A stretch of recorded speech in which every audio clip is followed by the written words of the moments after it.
Animal Consciousness. This is a special presentation by Feed the Minds.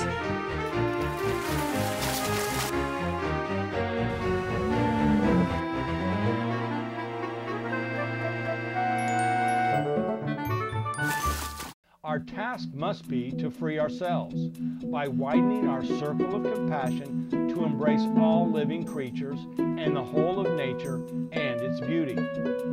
Albert Einstein.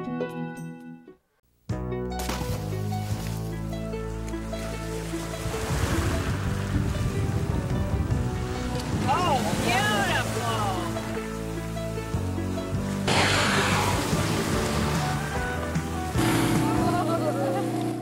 This is the story of the great whales, the leviathans of the deep.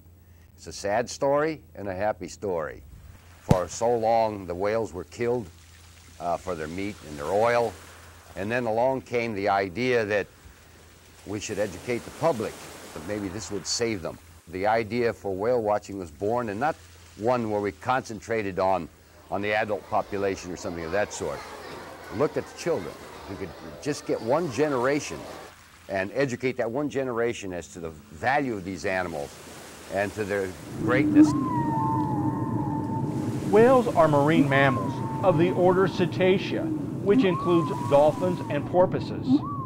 Industrial whaling and other human activities has left many species of whales seriously endangered.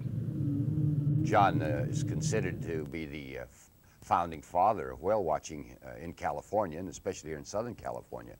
Not that he was the first to go whale watching, but he was the one that really took it off the cliffs and haphazard on occasion and turned it into an educational program.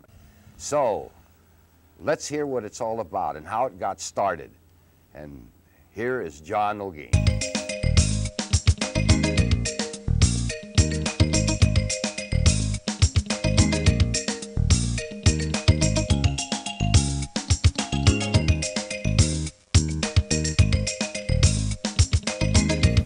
How did whale watching get started and when did it start? Back in 1971 with one boat. And today it's a popular sport. More money is being made by watching whales than there was by killing them.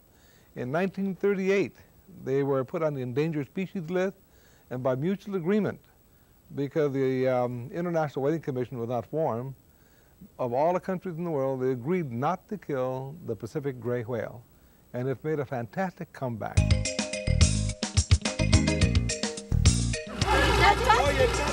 Whale watching is a fantastic experience. Everyone should have the experience, especially those that are coming from out of state during the Christmas vacation and can stay here until the first of the year. Whale watching always starts on the 26th of December in Southern California and continues until the 1st of April. You can see them from the cliffs, but the best thing in the world is to get on a boat from anywhere. From San Diego to San Francisco, there are boats that are now operating from all these different ports that'll take you out to see the migration of the gray whale. So you look for a pod of whales, that P-O-D, a pod, 3 whales, 4 whales, maybe even 5. Once in a while, 6 or 7. The most I have ever seen is 12 whales swimming in a pod. And they're all going in the same direction in December, January, and part of February. Where are they coming from? Where are they going? They're making the longest migration of any mammal in the world. They're coming all the way from Alaska and the Chukchi Sea, and they're swimming all the way to Mexico, about 6,000 miles, down in the Baja. They're going into the lagoons to give birth to their young. Then they turn around and they swim all the way back another 6,000 miles to the cafeteria line for lunch. After lunch, they turn around and they swim all the way back down to the nursery to give birth to their young. It all started back when I was a lifeguard. We used to see the whales go by, and I thought, gosh, this is interesting. So I began to read up on whales. Why, we could see the big spout and the little spout, and the big spout and the little spout, but they're the cow-calf tailors, and they're coming close to shore. The way we started taking children out was that we were watching the whales go by, and I thought, wouldn't it be much better and more exciting if these boys and girls could see the whales instead of from Cabrillo Beach from the museum in the boat? So every day we loaded over 100 children in their boats and we went out to see the whales. Well, because they've been exploited for many, many years. And when the International Weather Commission came into effect, they eventually got to the point where they voted a moratorium on killing whales. But certain countries would not stop killing them. For example, Norway, Japan, and several others. And they were just being killed right and left, being decimated.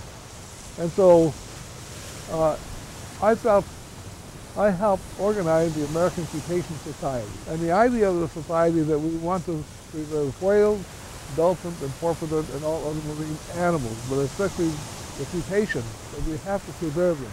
We cannot continue to kill them. 2 years ago, I really encountered a friendly whale in the lagoons. This one, I say to this moment, fell in love with me. I'm of Greek descent, and I always think that she just liked Greeks. And so in this case, Gladys followed us in our skiff all morning long. And every time we took off to go back to the Royal Polaris, our home base on the lagoon, she would cut in front of us and cut us off from the boat. She just didn't want us to go back for the boat. This went on for an hour and a half, 2 hours. And finally, she just kept coming up and bringing her calf up and sticking her head in the boat. But Gladys kept poking her rostrum right up in my face. And finally, I just couldn't stand it any longer. And to me, she was beautiful. And she reminded me of my mother-in-law, Gladys, who I love very dearly. And so I named her Gladys. So I grabbed her around this rostrum, which was, you know, about 2 feet across, and I gave her a big kiss. And I think, at least I feel she responded to that. Animal consciousness. Coming up, we'll meet Dr. Kogan, who studies the California condor, one of the rarest birds in the world. And next up, we'll visit Animal Acres and meet little Colin, an abused male goat that became a spiritual teacher.